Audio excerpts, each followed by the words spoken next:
शेषनारायण मन्दिर बागमती अञ्चलको दक्षिणकाली नगरपालिकामा पर्ने एउटा प्रसिद्ध धार्मिक स्थल हो।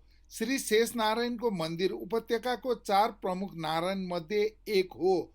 पौराणिक कथाअनुसार सृष्टिको संरचना सम्पन्न भएपछि भगवान विष्णु अनन्तनाग अर्थात् शेषनागको शैयामा विश्राम गर्नुभयो। यही स्वरूपलाई शेषनारायण भनिन्छ। स्थानीय जनश्रुतिमा अर्को रोचक कथा पनि पाइन्छ। धेरै वर्ष अघि मन्दिर पुग्ने बाटोमा एउटा तीव्र वेगको खोला थियो।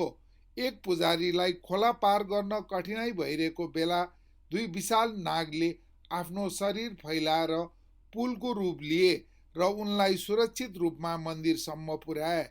त्यस घटनाको सम्झनामा स्थानीयहरूले प्रत्येक वर्ष पोखरीमा 2 मुखे हाँगा अर्पण गर्ने परम्परा बसालेको छ।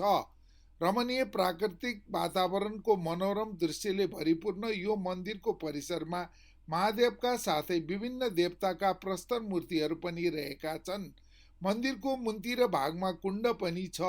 एक तल्ले मन्दिरभित्र गरुडमा सवार भएका 4 हात भएका नारायणको प्रस्तर मूर्ति छ। भगवान नारायणको पूजा गर्दा पारिवारिक सुख, शान्ति र मनोकामना पूरा हुने जनविश्वास रहेको छ।